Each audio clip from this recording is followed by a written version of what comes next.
In chapter 5, we learned that Juliana was giving Bryce's family eggs every week. And Bryce's parents, along with Bryce, were afraid to eat the eggs. So type in the chat, why are Bryce's parents and Bryce afraid to eat the eggs? Go ahead and explain that in the chat.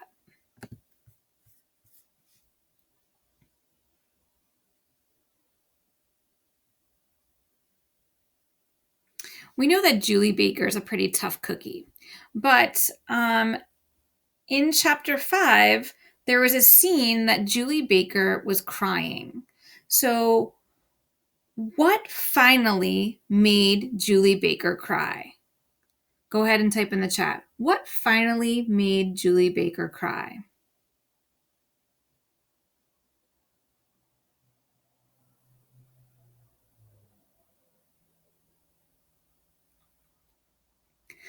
This chapter is titled Eggs, The Eggs, and it's chapter 6. It's pages 63 through 80. And it is in Juliana's point of view. After they cut down the sycamore tree, it seemed like everyone else fell apart too. Champ died. And then I found out about the eggs. It was Champ's time to go. And even though I still miss him, I think it's been easier for me to deal with his death than it has been for me to deal with the truth about the eggs. I still cannot believe it about the eggs. The eggs came before the chickens in our case, but the dog came before them both. One night when I was about 6 years old, Dad came home from work with a full-grown dog tied down in the back of his truck.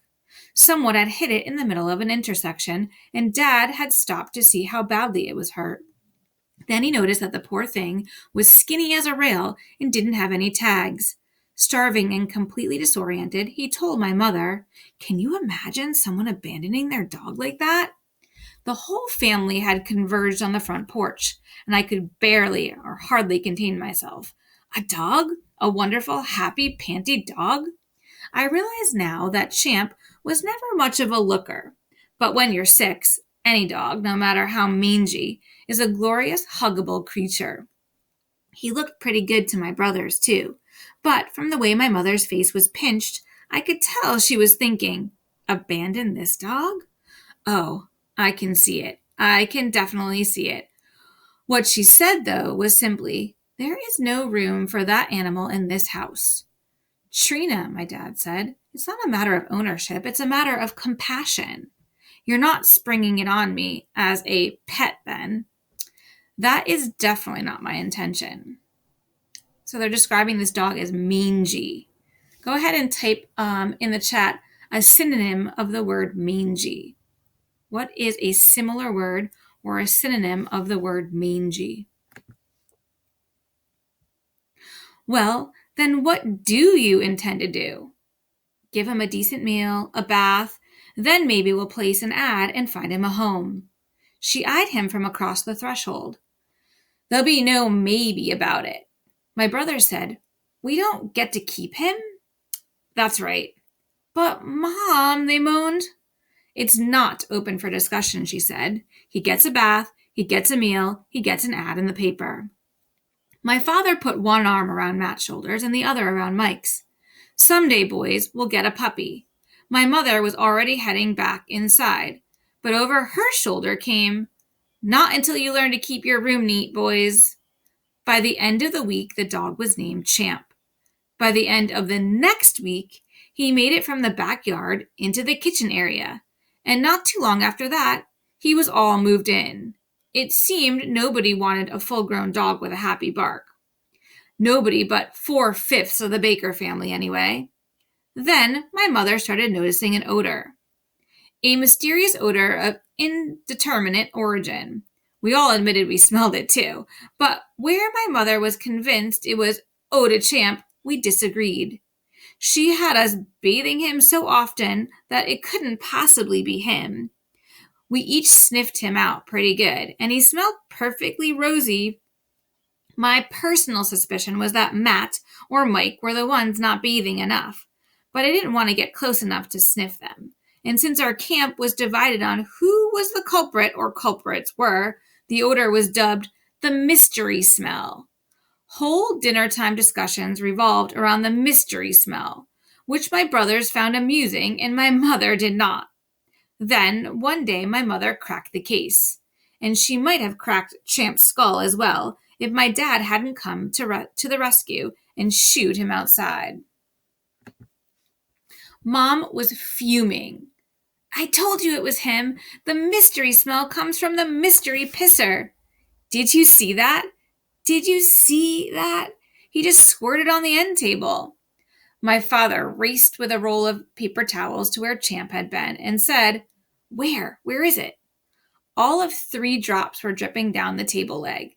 There, my mother said, pointing a shaky finger at the wetness. There. Dad wiped it up and then checked the carpet and said, It was barely a drop. Exactly, my mother said with her hands on her hips, which is why I'd never been able to find anything. That dog stays outside from now on. Do you hear me? He is no longer allowed in this house. How about the garage, I asked. Can he sleep in there? And have him tag everything that's out there? No. Mike and Matt were grinning at each other. Mystery Pisser? That could be the name of our band. Yeah, cool. Band? My mother asked. Wait a minute, what band? But they were already flying down to their room, laughing about the possibilities for a logo. So, what do you think about Juliana's mother? Do you think that they should have been allowed to keep Champ? We know they kept him, but what do you think of Juliana's mother? Why do you think that she doesn't want to keep Champ?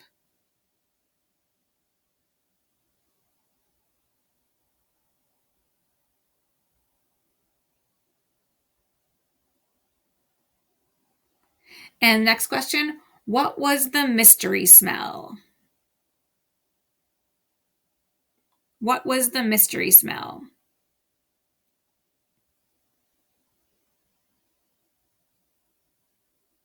My father and I spent the rest of the day sniffing out and destroying criminal evidence. My dad used a spray bottle of ammonia, and I followed up with Lysol. We did try to recruit my brothers, but they wound up getting into a spray bottle fight, which got them locked in their rooms, which of course was fine with them. So Champ became an outside dog, and he might have been our only pet if it hadn't been for our 5th grade science fair. Everyone around me had great project ideas, but I couldn't seem to come up with one. Then our teacher, Mrs. Brubeck, took me aside and told me about a friend of hers who had chickens and how she could get me fertilized eggs for my project. But I don't know anything about hatching an egg, I told her. She smiled and put her arms around my shoulders. You don't have to be an immediate expert at everything, Julie. The idea here is to learn something new. But what if it dies? Well, then it dies. Document your work scientifically and you'll still get an A, if that's what you're worried about. An A? Being responsible for the death of a baby chick, that's what I was worried about. Suddenly, there was a real appeal in building a volcano or making my own neoprene or demonstrating the various scientific applications of gear ratios. But the ball was in motion, and Mrs. Brubeck would have no more discussion about it. She pulled the Beginner's Guide to Raising Chickens from her bookshelf and said, Read the section on artificial incubation and set yourself up tonight. I'll get you an egg tomorrow. But don't worry so much, Julie, she said. We do this every year, and it's always one of the best projects of the fair. Has anyone participated in a science project before? A science fair before? If so, type in the chat.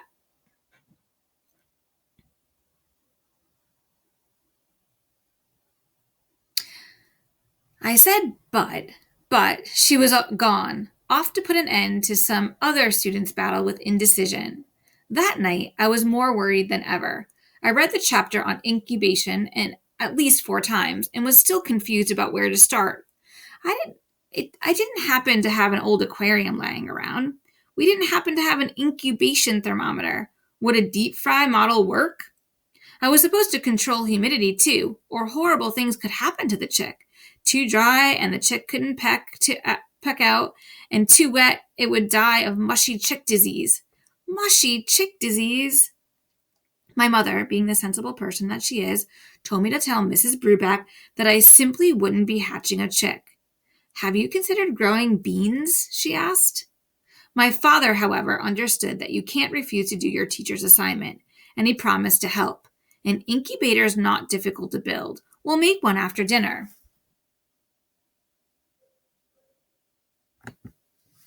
Has anyone ever hatched chickens before? If so, type in the chat. I've hatched some chickens before. It's pretty cool.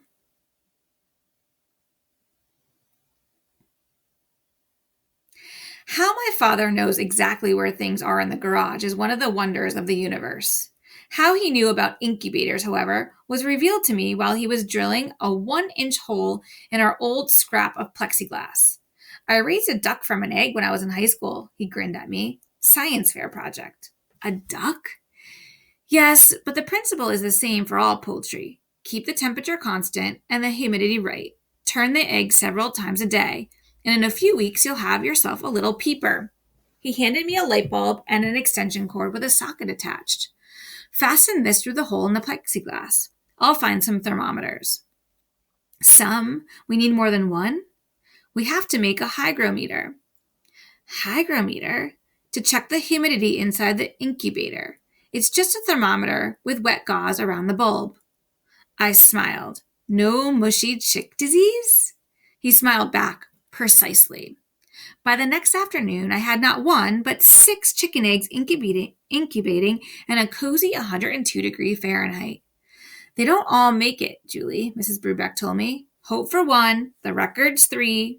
The grade's in the documentation. Be a scientist. Good luck. And with that, she was off. Documentation? Of what? I had to turn the eggs 3 times a day and regulate the temperature and humidity, but aside from that, what was there to do? That night, my father came out to the garage with a cardboard tube and a flashlight. He taped the two together so that the light beam was forced straight out the tube. Let me show you how to candle an egg, he said, then switched off the garage light. I'd seen a section of candling eggs in Mrs. Brubeck's book, but I hadn't really read it yet. Why do they call it that? I asked him. And why do you do it?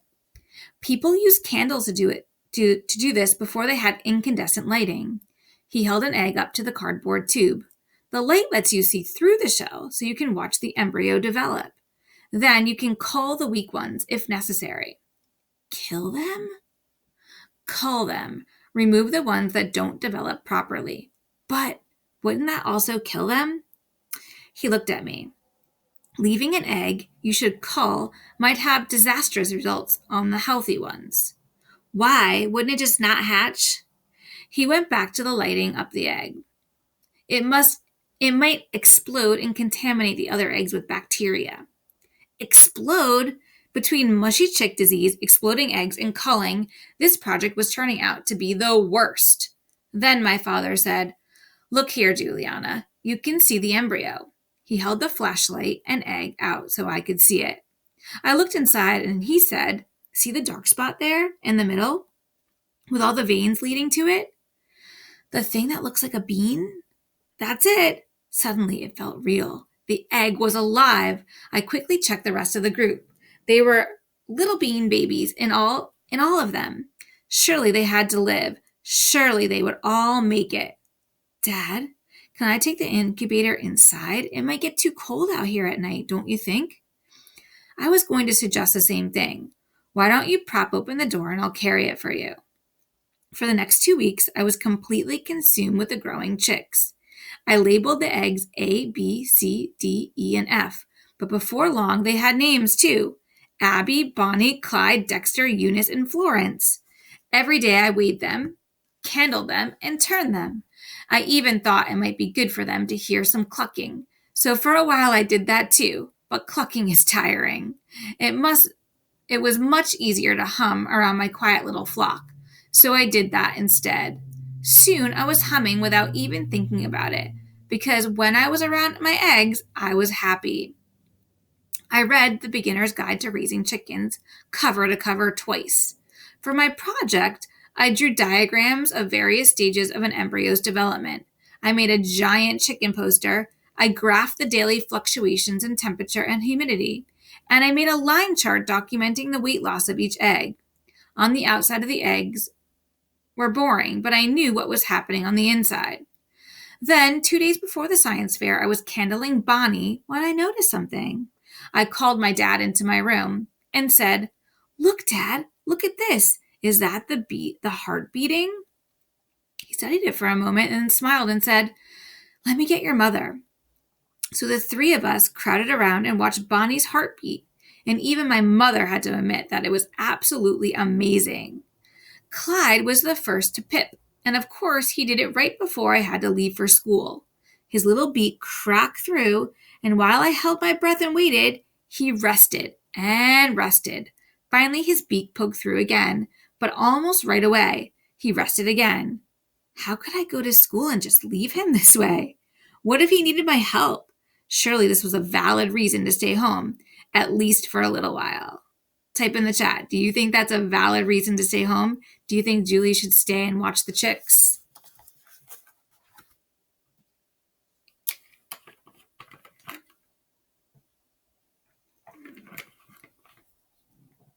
My father tried to assure me that hatching out could take all day and there'd be plenty of action left after school. But I'd had none of that. Oh, no, no, no. I wanted to see Abby and Bonnie and Clyde and Dexter and Eunice and Florence come into the world. Every single one of them. I can't miss the hatch, I told him. Not even a second of it. So take it to school with you, my mother said. Mrs. Bruback shouldn't mind. After all, this was her idea. Sometimes it pays to have a sensible mother. I just set it up for the science fair early, and that's what I'd do. I'd pack up my entire operation, posters, charts, and all, and got to ride the bus. Got a ride to school from my mom. Mrs. Bruback didn't mind a bit. She was so busy helping kids with their projects that I got to spend nearly the entire day watching the hatch. Clyde and Bonnie were the first ones out. It was disappointing at first because they just lay there all wet and matted, looking exhausted and ugly. But by the time Abby and Dexter broke out, Bonnie and Clyde were fluffing up looking for action. The last two took forever, but Mrs. Bruback insisted that I leave them alone, and that worked out pretty great because they hatched out during the fair that night. My whole family came, and even though Matt and Mike only watched for about 2 minutes before they took off to look at other demonstrations, my mom and dad stuck around for the whole thing. Mom even picked Bonnie up and nuzzled her. That night, after it was all over, I was packing up to go home, and Mom asked, "So, do these go back to Mrs. Bruback now?" "Do what go back to Mrs. Bruback?" I asked her. "The chicks, Julie. You're not planning to raise chickens, are you?" To be honest, I hadn't thought beyond the hatch. My focus had been strictly on bringing them into the world. But she was right. Here they were, 6 fluffy little adorable chickens. Each of them had a name, and I could really already tell in its own unique personality. I don't know, I stammered. I'll ask Mrs. Bruback. I tracked down Mrs. Bruback, but I was praying that she didn't want me to give them back to her friend. After all, I'd hatched them. I named them. I saved them from mushy chick disease. These little peepers were mine. To my relief and my mother's horror, Mrs. Bruback said they were indeed mine, all mine. Have fun, she said, then zipped off to help Heidi dismantle her exhibit on Bernelli's Law. Mom was quiet the whole way home, and I could tell she wanted chickens like she wanted a tractor and a goat. "Please, Mom," I whispered as we parked at the curb. "Please." So what does that figure of speech mean? She wanted chickens like she wanted a tractor and a goat. Explain what that means in the chat.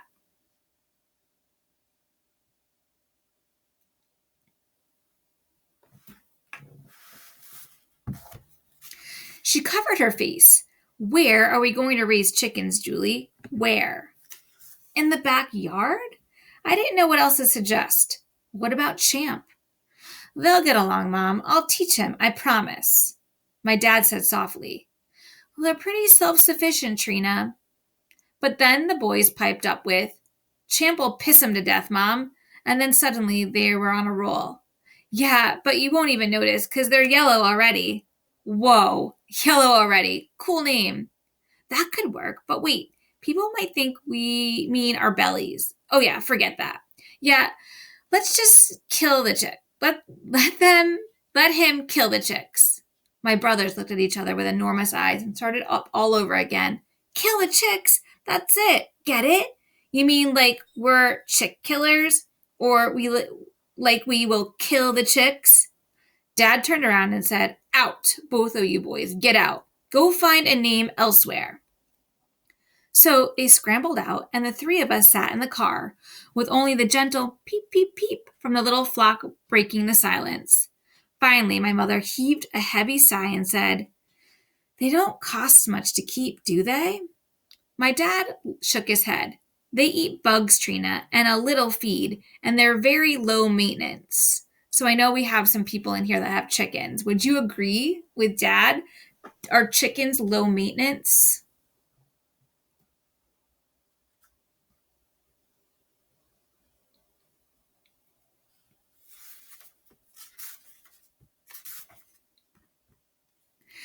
Bugs? Really? What sort of bugs?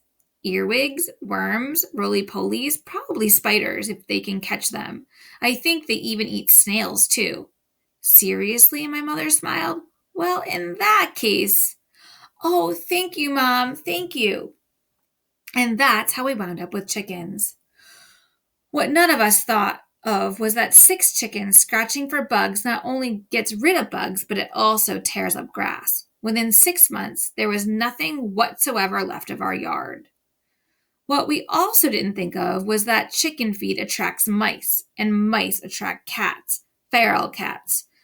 Champ was really good at keeping the cats out of the yard, but they'd hang around the front yard or the side yard, just waiting for him to snooze so they could sneak in and pounce on some tender little mousy victuals. Then my brothers started trapping the mice, which I thought was just to help out.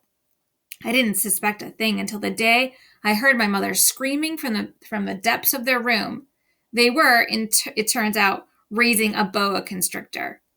Mom's foot came down in a big way. I thought she was going to throw us out, lock, stock, and boa. But then I made the most amazing discovery. Chicks lay eggs. Beautiful, shiny, creamy white eggs. I first found one under Bonnie, then Clyde, whom I immediately renamed Clydette, and one more in Florence's bed. Eggs! I raced inside to show my mom, and after a brief moment of blinking at them, she withered into a chair. No, she whispered. No more chicks. They're not chicks, Mom. They're eggs. She was still looking quite pale, so I sat in the chair next to her and said, We don't have a rooster. Oh, the color was draining back to her cheeks. Is that so? I've never heard a cockle-doodle-doo, have you? She laughed. A blessing, I guess. I'd forgotten to count. She sat up a little bit and took an egg from my palm. Eggs, huh? How many do you suppose they'll lay? I have no idea. As it turns out, my hens laid more eggs than we could eat. At first, we tried to keep up, but soon we were tired of boiling and pickling and deviling, and my mother started complaining that all these free eggs were costing her way too much. Then, one afternoon, as I was collecting eggs, our neighbor, Mrs. Stubbe, leaned over the side fence and said, If you ever have any extra, I'd be happy to buy them from you. Really? I asked. Most certainly, nothing quite like free-range eggs. $2 a dozen. Sound fair to you? $2 a dozen? I laughed and said, Sure. Okay then, whenever you have some extra, just bring 'em over. Mrs. Helms and I got to discussing it last night on our phone, but I asked you first, so maybe make sure you offer 'em up to me before her, okay, Julie? Sure thing, Mrs. Stubbe. Between Mrs. Stubbe and Mrs. Helms, 3 doors down, my egg overflow problem was solved. And maybe I should have turned the money over to my mother as payment for having destroyed the backyard. But one, nonsense, Juliana, it's yours. Was all it took for me to start squirreling it away. Then, one day, as I was walking down to Mrs. Helm's house, Mrs. Losky drove by. She waved and smiled, and I realized with a pang of guilt that I wasn't being very neighborly about my eggs. She didn't know that Mrs. Helms and Mrs. Stubbe were paying me for the eggs. She probably thought that I was delivering them out of the kindness of my heart. and maybe I shouldn't have been giving the eggs away. But I never had a steady income before. Allowance at our house is a hit or miss sort of thing, usually a miss. And earning money from the eggs gave me this secret happy feeling, which I was reluctant to have the kindness of my heart encroach upon. But the more I thought about it, the more I realized that Mrs. Losky deserved some free eggs. She had been a good neighbor to us, lending us supplies when we ran out unexpectedly, and being late to work herself when my mother needed a ride because our car wouldn't start. A few eggs now and again. It was the least I could do. There was also the decidedly blissful possibility of running into Bryce. And in the chilly sparkle of a new day, Bryce's eyes seemed bluer than ever. The way he looked at me, the smile, the blush. It was a Bryce I didn't get to see at school. The Bryce at school was way more protected.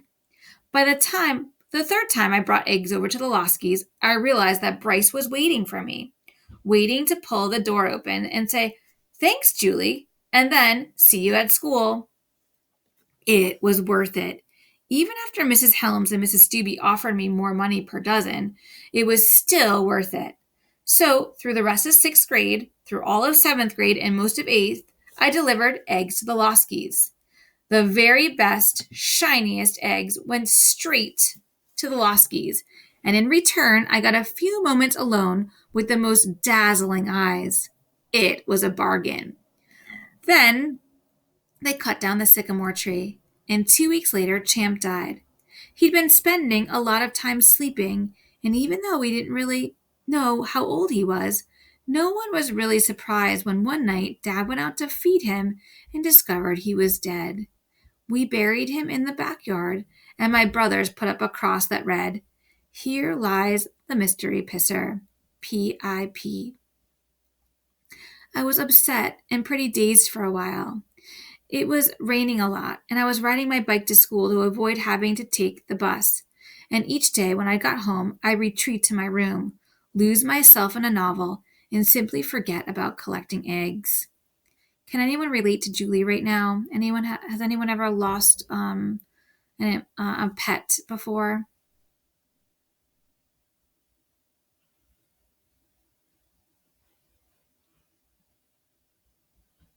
She also mentioned that she would lose herself in a novel. So what does that mean? She would lose herself in a novel. Type in the chat.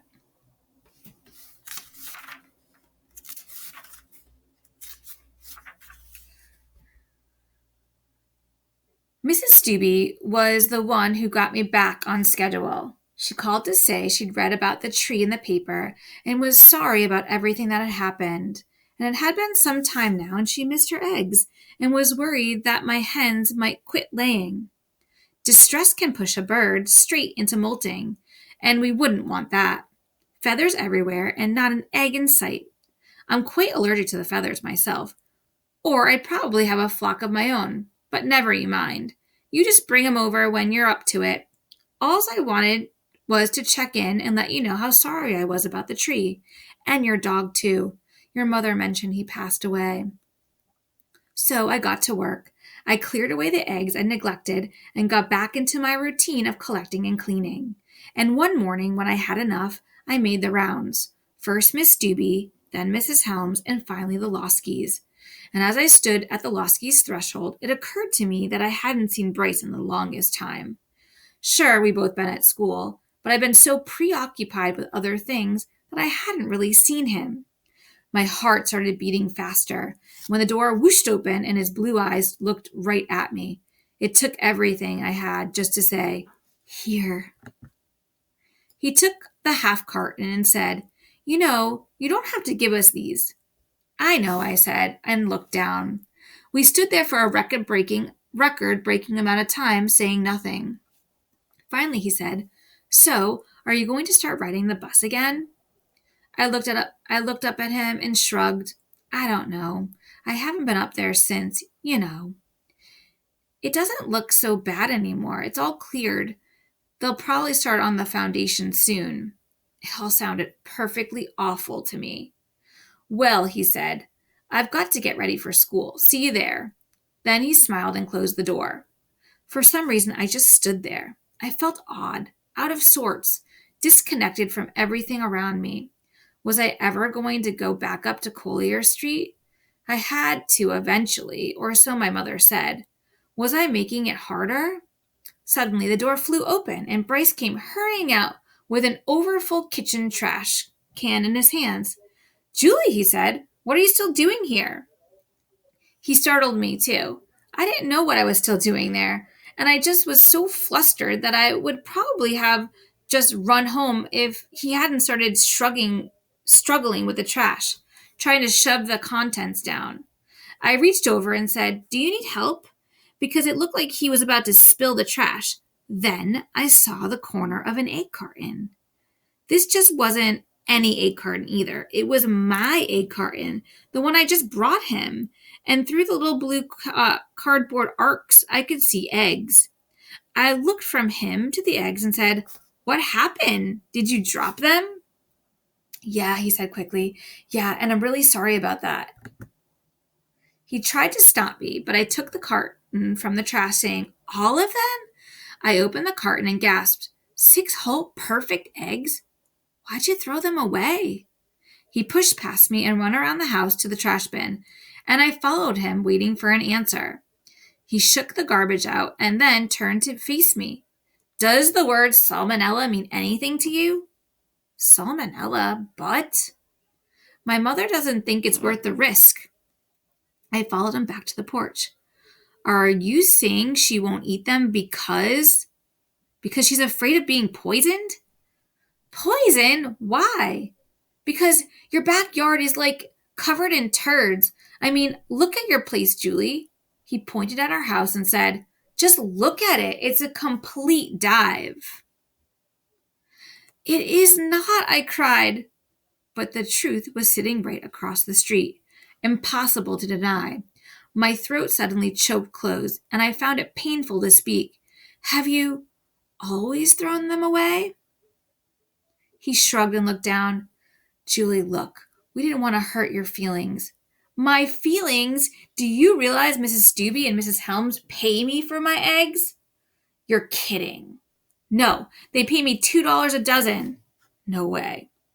It's true. All those eggs I gave you, I could have sold to Mrs. Stubbe or Mrs. Helms. Oh, he said and looked away. Then he eyed me and said, Well, why did you just give them to us? I was fighting back tears, but it was hard.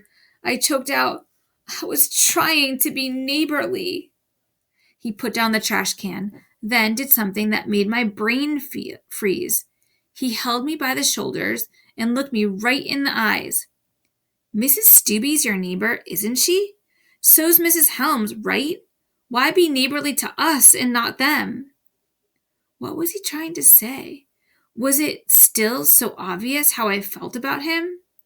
And if he knew, how could he have been so heartless, just throwing my eggs away like that, week after week, year after year? I couldn't find any words, none at all. I just stared at him, at the clear, brilliant blue of his eyes. I'm sorry, Julie, he whispered.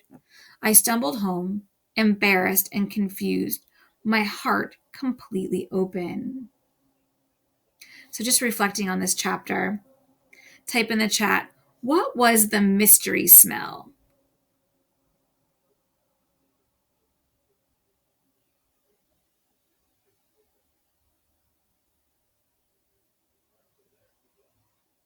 And who remembers the first chicken that pipped or poked out of the egg? What was the first chicken to pip?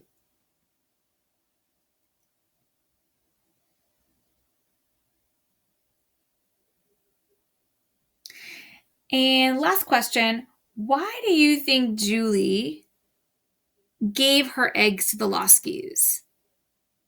So why did Julie say she gave her eggs to the Loskis?